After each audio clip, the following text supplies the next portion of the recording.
Hello, everyone, and thank you very much for joining us today. We're going to talk about how to build a cybersecurity business plan. I'm joined by John Martinick, our regional cybersecurity lead. And thanks again. Hopefully, everyone got their Skip gift card this morning. And if not, please reach out to us and let us know. Let's get started. So just to bring everyone up to speed with really who we are as an organization, MSP Corp is a conglomeration of multiple managed service providers across the country. We've now grown into an over 425 person organization. We have locations all across the country, and we have both national reach and a local focus. We continue to have offices locally in each region to support our users directly on premise with their needs, both support needs, security needs, project needs. But we also now have the ability to expand across the capabilities of our team all across the country, with some of our business units having specific focus in AI or Microsoft Azure or cybersecurity services in specific areas. We have a group that's very focused on privacy and PIA and that information. So really built a strong organization countrywide with an amazing set of capabilities. As I mentioned, I'm joined today by John Martinick. He's our regional manager of cybersecurity for the Prairies region. He also spends a lot of time with our customers acting as a virtual chief information security officer. So meeting with our customers on a consistent, regular basis and discussing with them cybersecurity priorities and needs and doing a review of their environment and where their cybersecurity risks may be, and then discussing with them what they can do to potentially reduce and relieve those cybersecurity threats. John also has a very wide range of cybersecurity expertise and certifications. Myself, I am the president of the Prairies region of MSP Corp. I was a co-founder of Broadview Networks, our Winnipeg-based business unit. I have been in IT for over 30 years, and I have been working both in a technical and a pre-sales customer solution developing role for a better part of 20 years. So I spend a lot of my time meeting with customers, hearing about their needs, and helping develop solutions for those customers. So why are we meeting today and what are we talking about? So we want to talk about building a cybersecurity plan, but first we want to talk about why it's so critical to build a cybersecurity plan and really what the risk of cybersecurity is. And this slide is actually a little bit dated. This is actually based from an article from 2021. And I keep using it because it was a great look into the future in 2021, and it's now a great look into reality and almost in the past in 2024. It was suggested in 2021 that cybercrime as a combined activity was a $6 trillion industry. And that was expected to grow even more as time went on. To 10.5 trillion by 2025. It's now estimated that it's already close to 15 trillion. So we're kind of at the point now where cyber crime, if you looked at it as a individual industry, like auto, oil and gas, food production, all of those worldwide, cyber crime is basically now the largest industry in the world. It makes more money than any other single industry. That's where we're at this point. That's how widespread it is. And there's a variety of reasons, the biggest being that in many countries in the world, it is not illegal. There's no mechanism to enforce a crime for committing cybersecurity, mostly against people in other countries. And a lot of people that participate in cybercrime go to an office and do social engineering and cybercrime attacks every day, and they don't know that what they're doing is actually a criminal offense in other countries and negatively impacting the people that they're doing it to. So that's the global landscape of what it is. What's it really like in Canada, and how are we affected in our region, and what we deal with, at the Canadian level? And I want everyone to understand something that's really important based on a 2024 report that sometimes people don't think about. Small companies, SMBs, 150, 300 users or less, 50 user companies, 20 user companies often think, I'm not going to get impacted by this. They're going after the big guys. And I really want everyone to come away with this with a clear understanding. They're going after everybody. There is no definition of size, shape, or form of someone a cyber criminal goes after. They go after everybody and anybody. And if they can get any money out of you in any way whatsoever, that's what they do. Whether it's ransomware, whether it's attacking your Microsoft 365 environment and compromising it, it's happening rampantly across every single or every single industry sector, every type of organization, profit, nonprofit, and every size of organization. From a Canadian statistic perspective, I just want to go through some of these quickly, and I don't expect you obviously to remember all of them, but just think through some of these. We are ranked 13th out of 75 countries in our cybersecurity maturity as a country. That's pretty good. But when you think about where Canada is from a GDP perspective, the fact that we're a G7 nation, the fact that we participate in a number of national security functions with NATO and other organizations, we should be higher than that. Cyber attacks increased from 20 to 21. They've increased again from 21 to 22. They've increased again from 22 to 23. We are not that far behind countries that are some of the worst ranked for cyber attacks a year.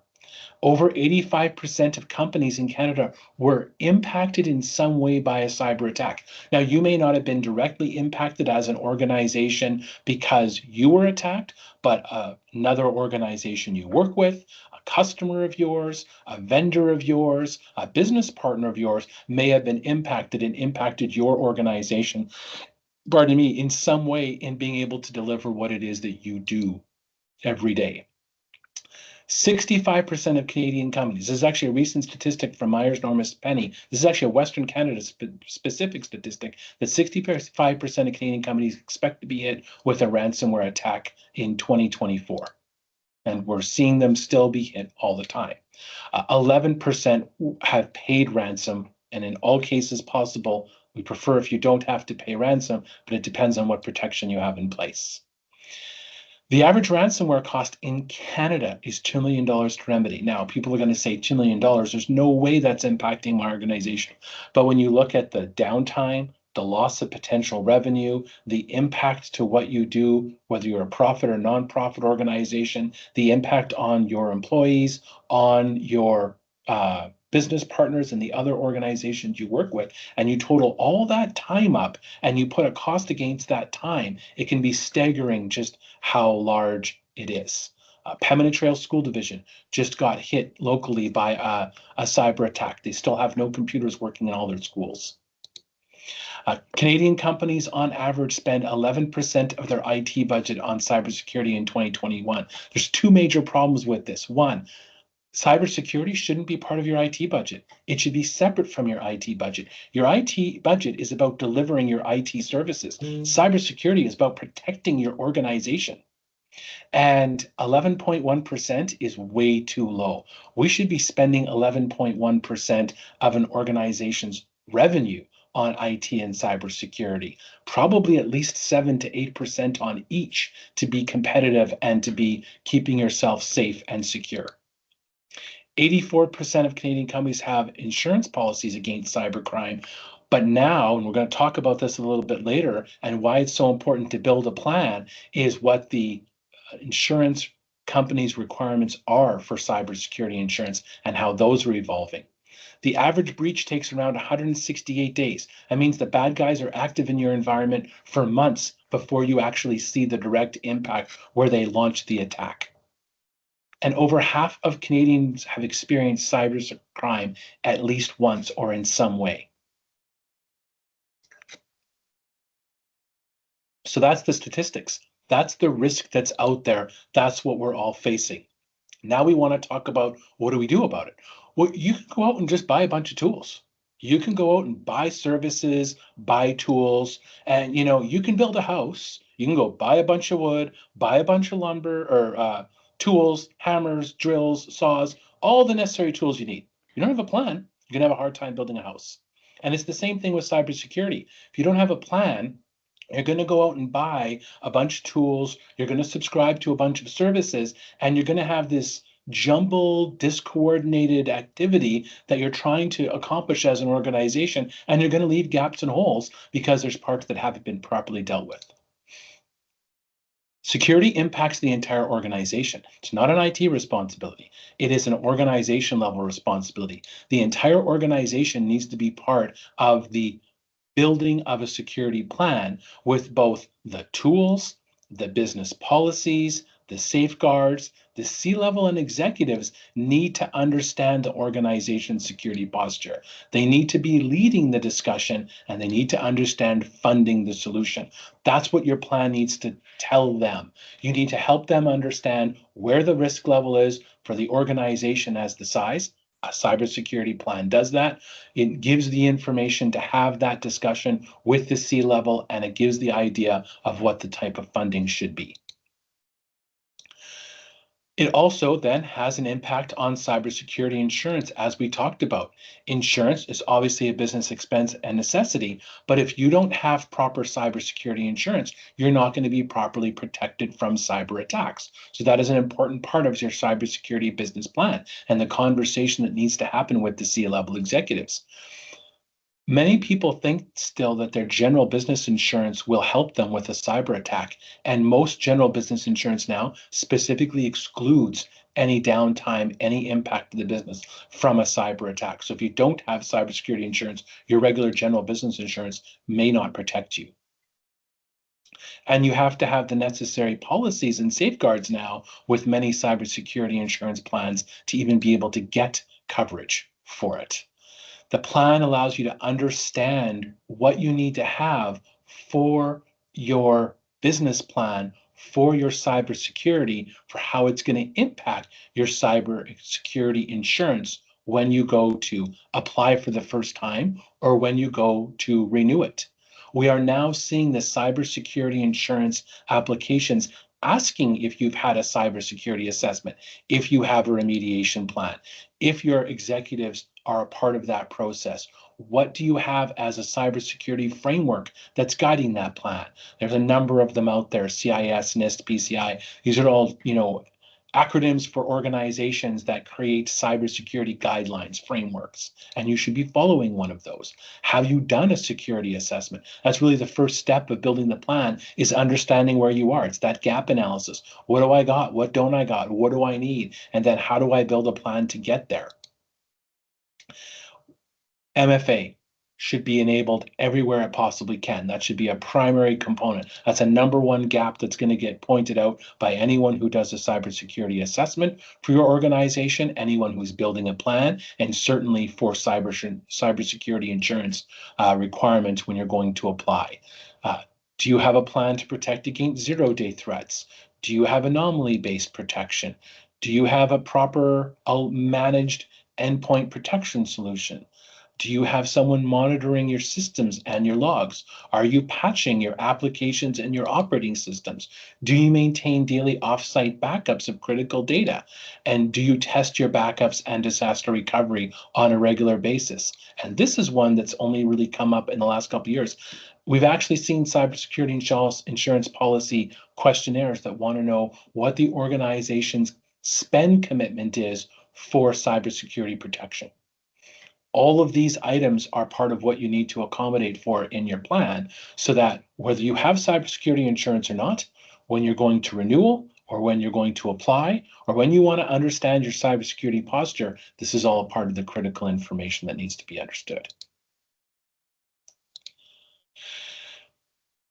So some actions to take before you apply for cybersecurity insurance. So really, if you take nothing else away from this and you haven't applied for cybersecurity insurance before, and you don't think you have the cycles, time, or energy to go and build a cybersecurity plan for your organization, certainly whenever you're applying for cybersecurity insurance or renewing cybersecurity insurance, there's a couple of really important things that's great to have in place. Have something written down for what you think your cybersecurity plan is. Do an external vulnerability scan before applying. If you're not sure what that means, follow up with one of us. We can explain that. Basically, before you apply or when you apply for cybersecurity insurance, almost every cybersecurity insurance provider is going to do an external test of your environment. They're going to look at your connection to the internet and they're going to see if they can get into your network. If they can get in, that's often going to eliminate you from getting cybersecurity insurance right off the bat. So having those doors closed ahead of time definitely improves your chances for getting cybersecurity insurance and for getting a better rate for your cybersecurity insurance. Remove any excessive administrative privileges on your PCs, on your servers, on your network. Only certain limited people should have admin rights on the network. It shouldn't be everyone, shouldn't be all the time. Put two-factor, multi-factor authentication in place everywhere. Many people are familiar with this with banking. You go to your online banking site, you put in your username and password, and then you get a text message with a code. You put that code in. We should have that for all the applications and all the IT services that we're using. And train all users regularly. Whether you use something like KnowBe4 or Bullfish, there's a number of different systems out there that can be provided by a managed services provider like us that you can go and purchase directly that give your end users regular security training and testing. And then, if possible, put in a modern day advanced antivirus, endpoint protection and monitoring solution that's going to increase your protection significantly over traditional antivirus that we were used to in the past. There's some other things that we need to think about when we're looking at a cybersecurity business plan as well. There's the security risks, we understand the technical risks. There's the policies, but now the policies need to start spreading into the privacy area. There is now a privacy law in Canada, Law 25 in Quebec, and that impacts what you have to put in place as an organization, as a part of your cybersecurity plan, as a part of your overall business plan.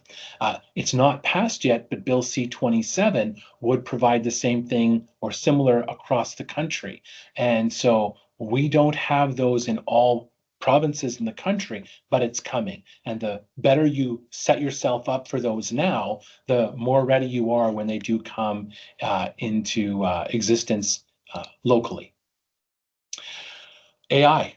AI is an incredible benefit to many things we do all day, every day. It has amazing benefits for cybersecurity, and it has some significant security risks for cybersecurity. It allows the bad guys to use AI to help craft ransomware potential emails, spam emails, anything that's going to get you to give them information. It's also a way for them to exploit data and information about your organization. A big part of what we see in cybersecurity attacks is social engineering. The bad actors will get information about people, and then they'll go and dig deeper in the information about the people. A few years ago, that was a manual task performed by humans. Now there's a lot of AI doing that on behalf of the bad actors. But on the other side of it, we have technologies like Microsoft Security Copilot that works with the Microsoft stack of security tools and increases how quickly Microsoft and other vendors can use AI to find threats in your environment, block those potential threats, or reduce your risk very quickly, faster than humans could. So the upside to AI.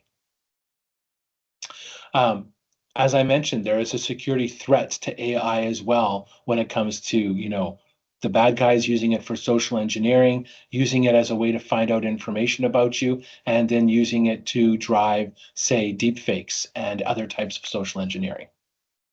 So that's why it's required. I'm going to hand it over to John now about how to build a cybersecurity plan. Thank you, Tyson. Good morning, everyone. So this is the first and most common question we get, right? How do we get started? Another way to form that question I've been asked recently is basically, help me, how do you help me keep my name out of the newspaper is another way to put it. So getting started, as Tyson mentioned, right, is all about the blueprint, and the plan.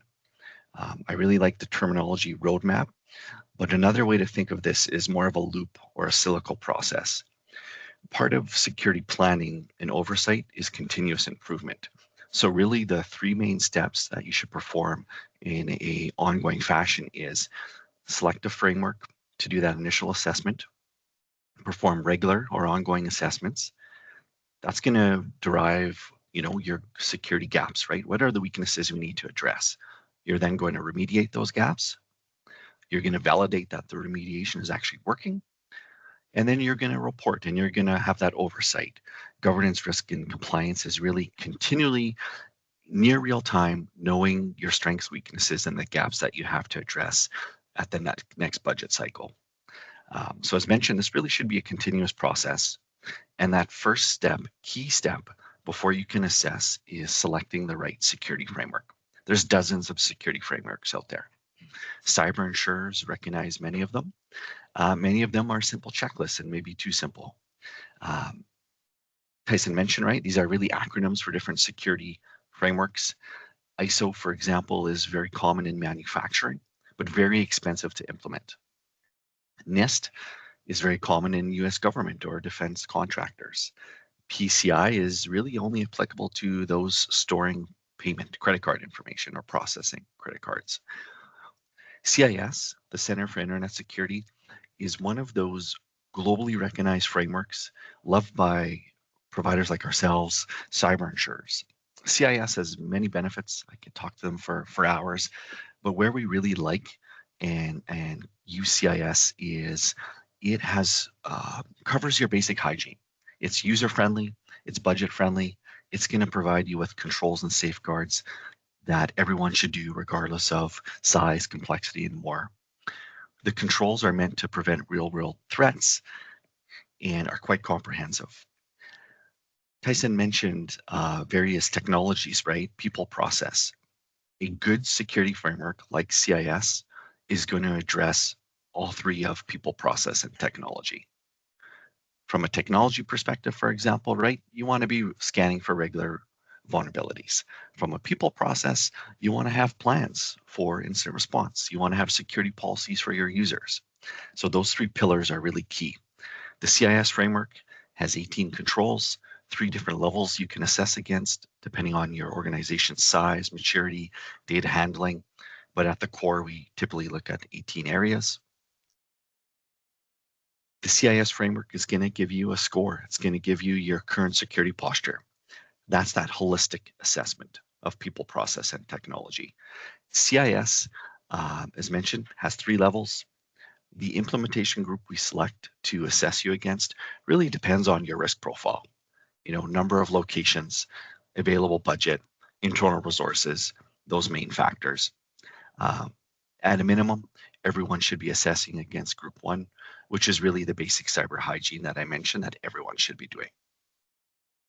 Out of a CIS assessment is going to create a roadmap for you. That's going to be the plan of the security gaps you should prioritize and address first. A typical security roadmap out of a group 1 assessment is 1 year, a group 2 assessment is 2 years, and so forth. When an assessment is done, it should prioritize the tasks you need to remediate first, second, third, typically in phases or quarters. We can move to the next slide here. So the CIS framework as a whole has many benefits, as I mentioned, right? Globally recognized, allows a company to walk before you run and really prioritize remediation. The second benefit, or probably biggest benefit to CIS, is their benchmarks. The benchmarks are essentially best practice guidance for specific technology. There's 25 plus vendors, over 200 benchmarks now that CIS provides. And they really explain to you from a basic to advanced level how to configure solutions so they do not get compromised from common attacks. We typically assess 2 main benchmarks. The benchmark for Microsoft 365 is our most popular benchmark. We've done probably over 200 of these now, and it covers 8 main areas of 365: overall administration, Defender, Exchange, and more. While it is a technical benchmark, we're going to summarize priorities for you. So these are the things you should remediate first and in what order. We've done numerous of these, so we can give you a score, and we could also show how your score compares to other organizations. So this is a sample output from one of the benchmarks for 365, and it's very clear, what areas need remediation and what areas should be regularly reviewed. Our second most popular benchmark is the benchmark for Azure. So as companies move servers to the cloud, or as companies reduce the technology they have in-house or on-premise, it's really important to assess and benchmark the cloud provider before moving your sensitive data or critical systems to them. So the benchmark for Azure covers many areas: applications, files, virtual machines, networking, storage, Defender, and more. So as mentioned, this is probably our second most popular benchmark. And recently, as Tyson mentioned, a very popular assessment has become privacy assessments. So you should consider a privacy impact assessment. The main why of this assessment is to really understand your data, right? What sensitive data, what personal data do you store, process? How is it used? How does it enter and leave your systems? It's really critical from an insurance, from a privacy impact, to know where your data lives, how it's used, so you can make informed decisions about processing and securing that data. Excellent. Last piece we wanted to mention here, and I realize we're a few minutes out here. Many organizations still do one-time assessments, and that's okay, right? As long as you're doing regular assessments, a one-time assessment is just fine. We really need to shift to that continuous improvement model. And one way to do that is by having a virtual information security officer. So myself or a teammate would act as and collaborate with you in that security role. And instead of assessing things one time every few years, we would assess all these different areas on a regular schedule on an ongoing basis. We have two plans to do so. All of these assessment tasks, all of these line items you see here, align to a framework like CIS, so we can ensure that you're regularly looking at the important things that are following a guiding framework. So as Tyson mentioned, please reach out if you're interested in hearing or seeing more. We could speak more to our complimentary security officer plan. In general, these are the many things that should be part of a typical security program and other areas where we can help you in. And we're at time here. But yeah, thank you very much. Thanks, John. So really what we're looking at here is, a complete cybersecurity solution, talks about security monitoring and management, security engagement, security training, staff security, having your security policies, penetration tests, vulnerability assessments, but it all really starts with a plan based on an assessment based on, a roadmap. And that's really where every organization needs to start. So really, leverage a framework, do ongoing assessments, understand, the benchmarks that are out there for cybersecurity, and do you have a certified security officer of some level overseeing your cybersecurity, whether it's someone internal, someone external, someone that does it very well, have someone giving you an idea of whether your cybersecurity posture, what you have in place and what you're doing is really up to where it should be, up to code, for a better way of saying it. So, the downside is IT doesn't have a lot of, standards and codes like a lot of other types of industries do. So we end up following the frameworks like we talked about to help customers understand where they are and where they should be. Hi, Julie. Thanks for your question. Yeah, you can reach out to sales-prairies@mspcorp.ca, or you can contact us at 204-984-9897, and we can get you to the right business unit within the Prairies region to get you the right information. I know we're running a little over time, but John and I can both stay around if anyone has any questions. So please feel free to ask any questions in the chat. I see there's a few there already. Yeah, sorry, I answered the one that was there. Yeah, so please feel free to reach out to sales-praise@mspcorp.ca or by telephone. David Reimer, dreimer@mspcorp.ca is our director of sales. He's put his email address in the chat as well. So please don't hesitate to reach out to any of us. You can get to our individual websites. We also have launched now our regional MSP Corp website that has the entire organization and our regional representation. And there's lots of links to follow up to contact people there too. Any questions anyone has, feel free to ask in chat. If you want to ask it live, put your hand up or let us know in chat, and we can turn your microphone, and if you want, your camera on. Again, thanks everyone for taking the time to join us today. Very much appreciate that.